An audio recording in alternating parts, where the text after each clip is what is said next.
Hello everyone, welcome to exam guidance. आज 23, 24 और 25 मई के बेस्ट करंट अफेयर्स देखेंगे। आप सभी से रिक्वेस्ट है वीडियो पूरा देखिए क्योंकि मैं आपको बहुत सारे स्टैटिक की फैक्ट बताऊंगा क्वेश्चन से रिलेटेड। तो स्टार्ट करेंगे आज के पहले क्वेश्चन से। आज का हमारा first question very very important, ध्यान से सुनना। प्रधानमंत्री वय वंदना योजना PMVVY को कब तक बढ़ा दिया गया है? द प्रधानमंत्री वय Vandana Yojana PMVVY has now been extended till. तो इस क्वेश्चन का राइट आंसर हो जाएगा option number B. Option number B 31 March 2023, March 31 2023। अब ध्यान से सुनना, इस क्वेश्चन से रिलेटेड कुछ बातें नेक्स्ट स्लाइड में। नेक्स्ट स्लाइड में है क्या वो देखो। हाँ देखो, ये ऑफिशियल पेज जारी की गई थी, आगे ध्यान से सुनना। भारतीय जीवन बीमा निगम यानी LIC ने प्रधानमंत्री वय वंदना योजना संशोधित 2020 को लॉन्च किया है। केंद्र सरकार ने 60 वर्ष से अधिक आयु के लोगों को सामाजिक व आर्थिक सुरक्षा प्रदान करने वाली केंद्रीय पेंशन योजना प्रधानमंत्री वय वंदना योजना की अवधि 2023 तक के लिए बढ़ाने की घोषणा की है। इसके आगे ध्यान से सुनना। भारतीय जीवन बीमा निगम यानी LIC इस स्कीम का अधिकृत संचालक है। इस योजना में अधिकतम 15 लाख रुपए निवेश किए जा सकते हैं। इस योजना में निवेश की न्यूनतम उम्र 60 साल है, अधिकतम उम्र तय नहीं है। अब आगे ध्यान से सुनना। वय वंदना योजना 10 साल के लिए है। यह योजना निवेशक को शुरुआती साल में 7.66% का सालाना ब्याज मुहैया कराती है। इसके बाद हर साल 1 अप्रैल को भारत सरकार इसकी ब्याज दरें तय करेगी। इसके आगे ध्यान से सुनना। योजना में निवेश करने के 10 साल बाद पेंशन के अंतिम भुगतान के साथ ही जमा राशि भी वापस लौटा दी जाती है। आप मासिक, तिमाही, छमाही या फिर सालाना आधार पर पेंशन ले सकते हैं। इस पॉलिसी के टर्म अधिकतम 10 साल के लिए है। तो ये बातें इंपॉर्टेंट थी, मैंने आपको बताई। आपको मेरे कमेंट बॉक्स में ये बात बताना है प्रेजेंट में LIC के चेयरमैन कौन है। चलो बढ़ेंगे दूसरे क्वेश्चन की तरफ। दूसरा क्वेश्चन है क्या वो देखो। हाँ, ये भी क्वेश्चन इंपॉर्टेंट, ध्यान से सुनना। तसाई इंग वैन को किस राष्ट्र के राष्ट्रपति के रूप में शपथ दिलाई गई है?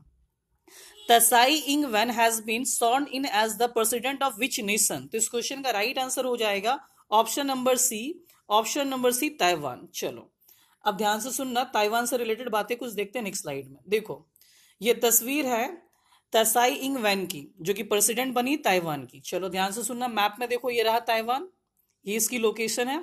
अब ध्यान से सुनना, ताइवान का जो कैपिटल है वो है तपई, न्यू तपई, ठीक है। और जो करेंसी है वो है new Taiwan dollar, new Taiwan dollar, ये ध्यान रखना। चलो ये बातें इंपॉर्टेंट थे, मैंने आपको बताई। आगे बढ़ते हैं। आगे है क्या वो देखते हैं नेक्स्ट स्लाइड से। हाँ, विश्व बैंक के नए उपाध्यक्ष और मुख्य अर्थशास्त्री के रूप में किसे नियुक्त किया गया है? वेरी वेरी इंपॉर्टेंट क्वेश्चन है ये, ध्यान से सुनना। Who has been appointed as new vice president and chief economist of the World Bank? तो इस क्वेश्चन का राइट आंसर हो जाएगा option number C. Option number C, Carmen Reinhart. Option number C, Carmen Reinhart. चलो अब इसी से related बातें देखते हैं नेक्स्ट स्लाइड में। नेक्स्ट स्लाइड में है क्या वो देखते हैं। हाँ, ये तस्वीर है किसकी? तो ये तस्वीर है कार्मेन रेनहार्ट की। चलो अब आगे ध्यान से सुनना। हार्वर्ड यूनिवर्सिटी की professor Carmen Reinhart world bank की नई उपाध्यक्ष एवं मुख्य अर्थशास्त्री नियुक्त की गई है। ये बातें ध्यान रखना। New vice president and chief economist ये जो है वो रिक्रूट की गई है। इसके आगे विश्व बैंक समूह के अध्यक्ष डेविड मैल्पस ने इसकी घोषणा की।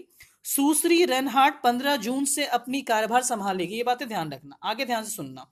अंतरराष्ट्रीय वित्तीय एवं वित्तीय संकट विषय की अर्थशास्त्री सुश्री रेनहार्ट वित्तीय संकट पर लिखी अपनी किताब this time is different eight centuries of financial folly के लिए मशहूर है। उन्होंने ये किताब हार्वर्ड विश्वविद्यालय के अर्थशास्त्री केनेथ रॉगफ के साथ मिलकर लिखी थी। तो ये बातें इंपॉर्टेंट थी, मैंने आपको बताई। चलो आगे बढ़ते हैं। अब आगे है क्या वो देखते हैं नेक्स्ट स्लाइड से। हाँ, नेक्स्ट स्लाइड में देखो वर्ल्ड बैंक। जब बात यहाँ पे वर्ल्ड बैंक का हो ही रहा है तो सर क्वेश्चन हमारा वर्ल्ड बैंक से बनता भी है। ये रहा वर्ल्ड बैंक का लोगो और ये वर्ल्ड बैंक की बिल्डिंग है, देख लो अच्छी तरीके से। वर्ल्ड बैंक का मोटो क्या है? तो वर्ल्ड बैंक का motto working for a world free of poverty, ये ध्यान रखना। इसका फॉर्मेशन कब हुआ? तो इसका फॉर्मेशन हुआ जुलाई 1944 को। इसका हेडक्वार्टर है कहाँ? तो वाशिंगटन DC में। और प्रेजेंट में इसके हेड कौन? तो डेविड मैल्पस, ध्यान रखना डेविड मैल्पस। मेरे कमेंट बॉक्स में आप ये बताना डेविड मैल्पस जो है वो किस कंट्री से बिलोंग करते हैं। चलो बढ़ेंगे नेक्स्ट स्लाइड में। नेक्स्ट स्लाइड में क्या वो देखते हैं। हाँ, नेक्स्ट क्वेश्चन ध्यान से सुनना। भारतीय इस्पात संघ के अध्यक्ष के रूप में किसे नियुक्त किया गया है? Who has been appointed as the president of the Indian Steel Association? तो इस क्वेश्चन का राइट आंसर हो जाएगा option number C. Option number C, Dilip Oommen. Dilip Oommen. चलो आगे बढ़ते हैं। अब आगे है क्या वो देखते हैं नेक्स्ट स्लाइड में। हाँ, नेक्स्ट स्लाइड में आप दिलीप उमेन की तस्वीर देख सकते हो। इसके आगे ध्यान से सुनना। इंडियन स्टील एसोसिएशन ने दिलीप उमेन को अपना नया अध्यक्ष नियुक्त किया है। वह वर्तमान में आर्सलेर मित्तल निप्पॉन स्टील इंडिया के सीईओ हैं। उन्हें अगले 2 वर्षों के लिए सर्वसम्मति से अध्यक्ष चुना गया। ये ध्यान रखना, ठीक है। आगे वह टाटा स्टील के सीईओ टीवी नरेंद्र का स्थान लेंगे। ये बातें ध्यान रखना, किसका स्थान लेंगे? टीवी नरेंद्र का, जिन्होंने 1 मई से अध्यक्ष के पद से हटने का फैसला किया है। 37 से अधिक वर्षों का अनुभव रखने वाले उम्मैन भारतीय यानी आईआईटी खड़गपुर के पूर्व छात्र होने के साथ साथ इस्पात उद्योग के पेशेवर अनुभवी। ये बातें ध्यान रखना, भूलना नहीं, ठीक है। आगे बढ़ते हैं। अब आगे क्या वो देखते हैं नेक्स्ट स्लाइड से। ये क्वेश्चन में बहुत ही अच्छा, ध्यान से सुनना। विश्व जैव विविधता दिवस 2020 की थीम क्या है? What is the theme of world biodiversity day 2020? तो इस क्वेश्चन का राइट आंसर हो जाएगा option number B. Option number B, our solution are in nature. तो ध्यान देना, देखो इसमें जो इंपॉर्टेंट क्वेश्चन क्या वो सुन लो। आपसे पूछा जा सकता है वर्ल्ड बायोडाइवर्सिटी डे कब सेलिब्रेट किया जाता है? तो वर्ल्ड बायोडाइवर्सिटी डे जो है वो 22 मई को सेलिब्रेट किया जाता है। ये ध्यान रखना, ठीक है। और प्रेजेंट में इसका थीम क्या? तो प्रेजेंट में इसका थीम है our solution are in nature. ये बातें ध्यान रखना, भूलना नहीं। चलो अब इसी से रिलेटेड कुछ बातें देखते हैं नेक्स्ट स्लाइड में। हाँ देखो, जैव विविधता यानी बायोडाइवर्सिटी। बायो और डाइवर्सिटी 2 शब्दों से उत्पन्न हुआ है। ये बातें ध्यान रखना। यह सभी प्रकार के जीवन को संदर्भित करता है जो पृथ्वी पर पाए जाते हैं, जैसे पौधों, जानवरों, कवक और सूक्ष्म जीवों। इसके अलावा यह उन समुदायों को भी संदर्भित करता है जो वे बनाते हैं और जिन आवासों में वे रहते हैं। आगे सुनना, हम कह सकते हैं बायोडाइवर्सिटी एक दूसरे के साथ और बाकी पर्यावरण के साथ जीवन रूपों और उनके परस्पर संबंधों का संयोजन है, जिसने पृथ्वी को मनुष्यों के लिए एक अद्वितीय निवास स्थान बना दिया है। इसमें कोई संदेह नहीं है कि जैव विविधता यानी बायोडाइवर्सिटी हमारे जीवन को बनाए रखने वाली बड़ी संख्या में सामान और सेवाएं प्रदान करती है। चलो, तो ये बातें इंपॉर्टेंट तो मैंने बताया, और ये ऑफिशियल पेज जो जारी किए गए थे। आगे बढ़ते, बस ये ध्यान रखना थीम क्या है। तो थीम है our solution are in nature, और ये सेलिब्रेट कब किया जाता है? तो ये सेलिब्रेट किया जाता है 22 मई को। चलो आगे बढ़ते हैं। अब आगे है क्या वो देखते हैं नेक्स्ट स्लाइड में। हाँ, ये क्वेश्चन भी हमारा काफी खूबसूरत है, ध्यान से सुनना। यूजीसी ने विश्वविद्यालयों और कॉलेजों को क्रेडिट ट्रांसफर करने के लिए स्वयं प्लेटफॉर्म पर उपलब्ध MOOC का उपयोग करने का निर्देश दिया है। MOOC क्या है यानी MOOC क्या है? UGC has directed universities and colleges to use MOOC available on the SWAYAM platform for credit transfer. What is MOOC यानी MOOC हमारा है क्या? ये बात आपको बताना, तो ध्यान से सुनना। यहाँ पे MOOC क्या है? According to option number B हमारा करेक्ट आंसर होगा मैसिव ओपन ऑनलाइन कोर्सेज। ये क्या है? तो मैसिव ओपन ऑनलाइन कोर्सेज। अब ध्यान से सुनना, यहाँ पे बात हो रहा है स्वयं का, तो स्वयं का फुल फॉर्म सुन लो। स्वयं का फुल फॉर्म क्योंकि एग्जाम में आ सकता है। स्वयं का फुल फॉर्म होगा study webs of active learning for young aspiring minds. ये बातें ध्यान रखना। चलो अब आगे बढ़ते हैं। अब आगे है क्या वो देखते हैं नेक्स्ट स्लाइड में। हाँ, नेक्स्ट स्लाइड में ध्यान से सुनना क्या है। तो मैसिव ओपन ऑनलाइन कोर्सेज मुफ्त ऑनलाइन पाठ्यक्रम प्रदान करके शिक्षा की दुनिया को बदल रहे हैं। ये बातें ध्यान रखना। आगे क्या है MOOC? तो MOOC वेब आधारित मुफ्त दूरस्थ शिक्षा कार्यक्रम है जो शिक्षा के क्षेत्र में भौगोलिक रूप से दूरस्थ क्षेत्रों के छात्रों की भागीदारी सुनिश्चित करता है। इसके आगे, इस कार्यक्रम के जरिए दुनिया के किसी भी कोने में लोगों को इंटरनेट के द्वारा शिक्षा प्रदान की जाती है। दुनिया में उस शिक्षा के उज्जवल भविष्य के लिए MOOC को महत्वपूर्ण माना जा रहा है। अब आगे ध्यान से सुनना। MOOC विशेष तौर पर STEM यानी STEM का मतलब हुआ साइंस, टेक्नोलॉजी, इंजीनियरिंग और मेडिकल के क्षेत्र में ऐसे छात्रों के लिए अंतिम विकल्प बन गए हैं जो सीधे तौर पर विश्वविद्यालय से शिक्षा प्राप्त करने में असक्षम है। ये बातें ध्यान रखना। चलो, आपको मेरे कमेंट बॉक्स में ये बात बतानी, व्हाट इज स्वयं, ये स्वयं है क्या, और प्रेजेंट में अभी HRD मिनिस्टर कौन है, ये बातें आपको मेरे कमेंट बॉक्स में बतानी है। चलो आगे बढ़ते हैं। अब आगे है क्या वो नेक्स्ट स्लाइड में देखेंगे। हाँ, ये भी क्वेश्चन काफी खूबसूरत, ध्यान से सुनना। आरबीआई ने हाल ही में रेपो रेट को घटाकर कितने प्रतिशत कर दिया है? RBI has recently reduced the repo rate to %। तो इस क्वेश्चन का राइट आंसर हो जाएगा option number A. Option number A 4%। तो रेपो रेट 4% हो गया और हमारा रिवर्स रेपो रेट जो है, रिवर्स रेपो रेट जो है वो हो गया है 3.35%। ये बातें ध्यान रखना। प्रेजेंट में रेपो रेट जो है वो 4% है और प्रेजेंट में रिवर्स रेपो रेट कितना, तो 3.35%। ये रिपोर्ट जारी कौन कर दिया, ये जो repo rate, reverse repo rate, ये जारी कौन करती थी? आरबीआई जारी करती है। ये बातें ध्यान रखना, ये बातें तो लिखा हुआ ही था क्वेश्चन में। चलो आगे बढ़ते हैं। अब आगे समझते हैं रिवर्स रेपो रेट क्या है, रेपो रेट हमारा क्या। तो ध्यान से सुनना, क्या है रेपो रेट। तो ध्यान से सुनो, रेपो वह रेट है जिस पर रिजर्व बैंक दूसरे बैंकों को कर्जा देता है। कर्ज की मांग बढ़ने पर बैंक रिजर्व बैंक से उधार लेते हैं, इसके लिए उन्हें निर्धारित ब्याज चुकाना होता है। रेपो रेट में कटौती का मतलब है कि बैंकों को रिजर्व बैंक से कम दर पर लोन मिलेगा। ये बातें ध्यान रखना। आगे क्या है रिवर्स रेपो रेट। तो ध्यान से सुनो, दिन भर के कामकाज के बाद बैंकों के पास जो रकम बच जाती है उसे भारतीय रिजर्व बैंक में रख देते हैं। इस रकम पर रिजर्व बैंक उन्हें ब्याज देता है। रिजर्व बैंक इस रकम पर जिस दर से बैंकों को ब्याज देता है उसे रिवर्स रेपो रेट कहा जाता है। तो ये बातें ध्यान रखना, मैंने आपको बताई। आगे बढ़ते हैं। अब आगे है क्या वो देखो नेक्स्ट स्लाइड से। हाँ, अब जब बात यहाँ पे आरबीआई का हो रहा तो ध्यान से सुनना। आरबीआई का full form reserve bank of India, और ये आरबीआई का लोगो देख लो। इसका हेडक्वार्टर जो है वो मुंबई महाराष्ट्र में है और ये स्टैब्लिश्ड हुआ 1 अप्रैल 1935 को। अब प्रेजेंट में इसके गवर्नर कौन है? शक्तिकांत दास। ये इनकी तस्वीर है और ये 25वें नंबर के गवर्नर, ये ध्यान रखना। चलो आगे बढ़ते हैं। अब आगे है क्या वो देखते हैं नेक्स्ट स्लाइड से। हाँ, नेक्स्ट स्लाइड में भी क्वेश्चन हमारा काफी खूबसूरत, ध्यान से सुनना। भारत मौसम विभाग यानी आईएमडी की मौसम सेवाओं को भारत सरकार के किस मोबाइल ऐप पर ऑनबोर्ड किया गया है? IMD weather services have been onboarded on which mobile app of the Government of India? तो इस क्वेश्चन का राइट आंसर हो जाएगा option number C. Option number C UMANG. UMANG का फुल फॉर्म है unified mobile application for new age governance. ये ध्यान रखना। चलो आगे बढ़ते हैं। अब आगे है क्या वो देखते हैं नेक्स्ट स्लाइड से। हाँ, ध्यान से सुनना। भारत सरकार के unified mobile application for new age governance यानी उमंग ऐप पर मौसम की जानकारी भी मिल पाएगी। उमंग ऐप भारत सरकार का all in one single unified सुरक्षित multi channel multi platform multi language mobile app है जो कई तरह के सेवाएं प्रदान करता है। ये बातें ध्यान रखना। यहाँ Aadhaar card, Bharat gas, Bharat bill pay, EPFO, M Kisan, CBSE जैसी 127 विभागों और 25 राज्यों की 660 सेवाएं उपलब्ध है। तमाम जरूरी जानकारियां और सुविधाएं उपलब्ध हैं। इस ऐप को विभिन्न संगठनों यानी केंद्र और राज्य की अत्यंत महत्वपूर्ण सेवाओं तक पहुंच प्रदान करने वाले एक प्रबल बैंक एंड प्लेटफॉर्म के रूप में तैयार किया गया है। प्रधानमंत्री नरेंद्र मोदी ने समस्त सरकारी सेवाओं को सिंगल मोबाइल ऐप पर लाते हुए 2017 में उमंग ऐप का शुभारंभ किया था। ये बातें ध्यान रखना, ये बातें इंपॉर्टेंट थी, मैंने आपको बताई। चलो आगे बढ़ते हैं। आगे है क्या वो देखते हैं नेक्स्ट स्लाइड से।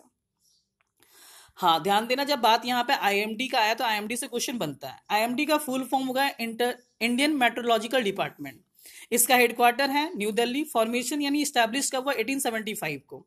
ये किस मिनिस्ट्री के अंडर आता है? ये मिनिस्ट्री ऑफ अर्थ साइंसेस के अंडर आता है। प्रेजेंट में मिनिस्टर ऑफ अर्थ साइंसेस है कौन? तो डॉक्टर हर्षवर्धन। और प्रेजेंट में इसके डायरेक्टर कौन? तो प्रेजेंट में इसके डायरेक्टर डॉक्टर मृत्युंजय महापात्र। ये ध्यान रखना। चलो आगे बढ़ते हैं। आगे है क्या वो देखते हैं नेक्स्ट स्लाइड से। हाँ, हुनर हाट 2020 की थीम क्या होगी? हुनर हाट 2020 की थीम क्या होगी? ये क्वेश्चन काफी खूबसूरत है, ध्यान से सुनना। What will be the theme of Hunar Haat 2020? This question का राइट आंसर हो जाएगा option number B. Option number B, local to global. Local to global, ध्यान से सुनना। अल्पसंख्यक मामले के मंत्रालय ने तय किया है कि इस साल सितंबर से फिर हुनर हाट शुरू किया जाएगा। ये हुनर हाट है क्या? ये बात आपको मेरे कमेंट बॉक्स में बतानी है। चलो आगे बढ़ते हैं। अब आगे है क्या वो देखते हैं नेक्स्ट स्लाइड से। ये हुनर हाट की तस्वीर, इसके आगे बढ़ेंगे। हाँ, ध्यान से सुनना। क्वेश्चन क्या है? दुनिया की सबसे ज्यादा कमाई करने वाली महिला एथलीट कौन बन गई है? वेरी वेरी इंपॉर्टेंट क्वेश्चन है ये। Who has become the top earning female athlete of the world? तो इस क्वेश्चन का राइट आंसर हो जाएगा option number B, option number B, Naomi Osaka. Naomi Osaka. चलो अब ध्यान से सुनना, ये नाओमी ओसाका जापान कंट्री से बिलोंग करती है, ये बातें ध्यान रखना। आगे बढ़ते हैं। हाँ देखो इसमें है क्या, ये तस्वीर है नाओमी ओसाका की। अब ध्यान से सुनना, जापान की स्टार महिला टेनिस खिलाड़ी नाओमी ओसाका पिछले 12 महीनों में सर्वाधिक वेतन पाने वाली महिला खिलाड़ी बन गई है। अमेरिका के व्यावसायिक मैगजीन फोर्ब्स के अनुसार ओसाका ने पिछले 12 महीनों में इनामी राशि से 3 करोड़ 74 लाख डॉलर कमाए, जो अमेरिका की स्टार टेनिस खिलाड़ी सेरेना विलियम्स से 14 लाख डॉलर ज्यादा है। ओसाका से पहले रूस की मारिया शारापोवा का नाम सर्वाधिक वेतन पाने वाली महिला खिलाड़ी का रिकॉर्ड था। उन्होंने 2015 में 2 करोड़ 97 लाख डॉलर की कमाई की थी। तो चलो ये बातें मैंने आपको बताई, ये ध्यान रखना। ये किस कंट्री से बिलोंग करती है? तो ये बिलोंग करती है जापान से, ये बातें ध्यान रखना। चलो आगे बढ़ते हैं। अब आगे है क्या वो देखते हैं नेक्स्ट स्लाइड में। काफी खूबसूरत क्वेश्चन है ये, ध्यान से सुनना। किस राज्य ने हाल ही में सबको मिलेगा रोजगार योजना शुरू की है? किस राज्य ने हाल ही में सबको मिलेगा रोजगार योजना शुरू की है? Which state has recently launch the everybody will get employment scheme? तो इस क्वेश्चन का राइट आंसर हो जाएगा option number D, option number D, Madhya Pradesh. चलो अब ध्यान से सुनना, जब बात यहां पे मध्य प्रदेश का हो ही रहा है तो ध्यान से देखो, भारत के नक्शे में ये रहा मध्य प्रदेश, ठीक है। आगे कैपिटल भोपाल है, यहाँ पर डिस्ट्रिक्ट कितने हैं? तो 52। प्रेजेंट में गवर्नर कौन है? तो लालजी टंडन। और प्रेजेंट में चीफ मिनिस्टर कौन है? शिवराज सिंह चौहान। आपको मेरे कमेंट बॉक्स में ये बात बतानी, लोकसभा की सीटें मध्य प्रदेश में कितनी है और राज्यसभा की सीटें मध्य प्रदेश में कितनी है। और आपको ये भी बात मेरे कमेंट बॉक्स में बतानी, शिवराज सिंह चौहान से पहले कौन यहाँ के सीएम थे, यानी मध्य प्रदेश के सीएम कौन थे, ये बात आपको मेरे कमेंट बॉक्स में बतानी है। चलो आगे बढ़ते हैं। अब आगे है क्या वो देखते हैं नेक्स्ट स्लाइड में। हाँ नेक्स्ट स्लाइड में भी क्वेश्चन हमारा काफी खूबसूरत, ध्यान से सुनना। एसएससी के अध्यक्ष बी आर शर्मा को किस राज्य केंद्र शासित प्रदेश के लोक सेवा आयोग के प्रमुख के रूप में नियुक्त किया गया है? SSC chairman B R Sharma has been appointed as the chief of the public service commission of which state और यूनियन टेरिटरी? तो इस क्वेश्चन का राइट आंसर हो जाएगा option number B, option number B, Jammu Kashmir. Very very important question है ये, depth में जाने लायक क्वेश्चन है नहीं। चलो अब देखो अच्छे तरीके से आगे है क्या। ये बी आर शर्मा की तस्वीर है, इसके आगे बढ़ेंगे। इसके आगे है क्या वो देखते हैं नेक्स्ट स्लाइड में। अब जब बात यहाँ पे जम्मू कश्मीर का हुई तो देख लो अच्छे तरीके से, भारत के मैप में ये रहा जम्मू कश्मीर। जम्मू कश्मीर यूनियन टेरिटरी कब बना? तो 31 अक्टूबर 2019, ये ध्यान रखना। कैपिटल श्रीनगर मई और अक्टूबर, मई से अक्टूबर, और जम्मू नवंबर से अप्रैल, ये ध्यान रखना, नवंबर से अप्रैल। और डिस्ट्रिक्ट कितने हैं? 20। और प्रेजेंट में लेफ्टिनेंट गवर्नर कौन है? तो गिरीश चंद्र मुर्मू। ये बात ध्यान रखना, भूलना नहीं। यहाँ पे राज्यसभा की सीटें 4 और लोकसभा की सीटें 5 हैं। चलो आगे बढ़ते हैं। अब आगे है क्या वो देखते हैं नेक्स्ट स्लाइड से। हाँ ये भी क्वेश्चन काफी अच्छा है, ध्यान से सुनना। भारत में दवा अनुमोदन प्रक्रिया को सरल और शीघ्र करने के लिए गठित की गई उच्च स्तरीय समिति का प्रमुख कौन होगा? Who will be the head of the high level committee to simplify and expedite the drug approval process in India? तो इस क्वेश्चन का राइट आंसर हो जाएगा option number B, Rajesh Bhushan. तो ये डायरेक्ट क्वेश्चन है, इसमें डेप्थ में जाने लायक क्वेश्चन है नहीं है। बस ये ध्यान रखना कि ये जो हमारा क्वेश्चन पूछा गया, भारत में दवा अनुमोदन प्रक्रिया को सरल और शीघ्र करने के लिए गठित की गई उच्च स्तरीय समिति का प्रमुख कौन है? तो राजेश भूषण है। ये कमेटी का जो क्वेश्चन होता है वो हमारा इंपॉर्टेंट होता है, ये ध्यान रखना, भूलना नहीं। चलो आगे बढ़ते हैं। आगे है क्या वो देखते हैं नेक्स्ट स्लाइड से। हाँ नेक्स्ट स्लाइड में, राष्ट्रीय खेल 2022 की मेजबानी कौन सा राज्य करेगा? Which state will host the national games 2022? This question का राइट आंसर हो जाएगा option number C, Meghalaya. Option number C, Meghalaya. अब ध्यान से सुनना, क्वेश्चन से रिलेटेड बातें देखते हैं नेक्स्ट स्लाइड में। देखो जब बात यहाँ पे मेघालय का हो ही रहा था, देखो भारत के नक्शे में ये रहा, भारत के नक्शे में ये हमारा प्यारा भारत और ये रहा मेघालय। चलो तो हमारा मेघालय का जो कैपिटल है वो शिलोंग है। यहाँ पे डिस्ट्रिक्ट कितने हैं? तो 11। प्रेजेंट में गवर्नर कितने, सॉरी मेघालय में गवर्नर जो है वो है, उनका नाम है तथागत रॉय। और मेघालय के सीएम का नाम है कॉन्डेंट संगमा। और यहाँ पे राज्यसभा की सीटें 1 है, लोकसभा की सीटें 2 है। ये बातें भूलना है क्योंकि ये बातें एग्जाम में आते हैं, ठीक है। राज्यसभा की सीटें, लोकसभा की सीटें, हाँ जितना भी इंडिया में स्टेट है सबका पता होना चाहिए आपको। आगे बढ़ते हैं। अब आगे है क्या वो देखते हैं नेक्स्ट स्लाइड से। हाँ ये बातें इंपॉर्टेंट है, देखो अच्छे तरीके से है क्या ये। मेघालय में वर्ष 2022 में होने वाले राष्ट्रीय खेलों के लिए 3वां शुभंकर यानी मैस्कट का रूप धारण करेगा। वर्ष 2022 में मेघालय की स्थापना के पूरे 50 साल हो जाएंगे। ये बातें ध्यान रखना, वेरी वेरी इंपॉर्टेंट है ये। चलो आगे बढ़ते हैं। अब आगे है क्या वो देखते हैं नेक्स्ट स्लाइड से। हाँ, ये क्वेश्चन काफी खूबसूरत, ध्यान से सुनना। दुनिया की सबसे तेज इंटरनेट स्पीड का विश्व रिकॉर्ड किसने बनाया? दुनिया के सबसे तेज इंटरनेट स्पीड का विश्व रिकॉर्ड किस देश ने बनाया? Which country made the world's fastest internet speed world record? तो इस क्वेश्चन का राइट आंसर हो जाएगा option number D, Australia. Option number D, Australia. चलो अब ध्यान से सुनना, नेक्स्ट स्लाइड में क्या वो देखो। हाँ, अभी तक आप जीबीपीएस में इंटरनेट का इस्तेमाल कर रहे हैं, लेकिन जल्द ही आपको इंटरनेट की स्पीड टीबीपीएस में मिलने वाली है। ऑस्ट्रेलिया ने 44.2 टीबीपीएस की स्पीड से इंटरनेट चलाकर नया रिकॉर्ड बना दिया। ऑस्ट्रेलिया के मोनास स्वाइनबर्न और आरएमआईटी यूनिवर्सिटीज के शोधकर्ताओं यानी रिसर्चर ने सबसे तेज यानी 44.2 टेराबाइट पर सेकेंड की स्पीड से इंटरनेट चलाने में कामयाबी हासिल की है। इस स्पीड में पलक झपकते ही 1000 एचडी फिल्म डाउनलोड हो सकती है, या फिर आप 50 से अधिक 100 जीबी की ब्लूर फिल्में महज 1 सेकेंड में डाउनलोड कर सकते हैं। चलो ये बातें इंपॉर्टेंट थी, मैंने आपको बताई। आगे बढ़ते हैं। अब आगे है क्या वो देखो नेक्स्ट स्लाइड में। हाँ, नेक्स्ट स्लाइड में क्वेश्चन ऑफ द डे के 2 क्वेश्चन है, इसे अच्छे तरीके से सॉल्व कर लेना और इसका आंसर को मेरे कमेंट बॉक्स में बताना। चलो आगे बढ़ते हैं। अब आगे है क्या वो देखो। हाँ, आज फिर मैंने एक मैथमेटिक्स और एक रीजनिंग का क्वेश्चन लिया है, इसे भी सॉल्व करके आप मेरे कमेंट बॉक्स में बताना। तो आज के लिए बस इतना ही था। यदि वीडियो आपको अच्छा लगे तो प्लीज चैनल को जरूर सब्सक्राइब करना और लाइक बटन को जरूर प्रेस करना और शेयर करना ना भूलना। Thank you very much.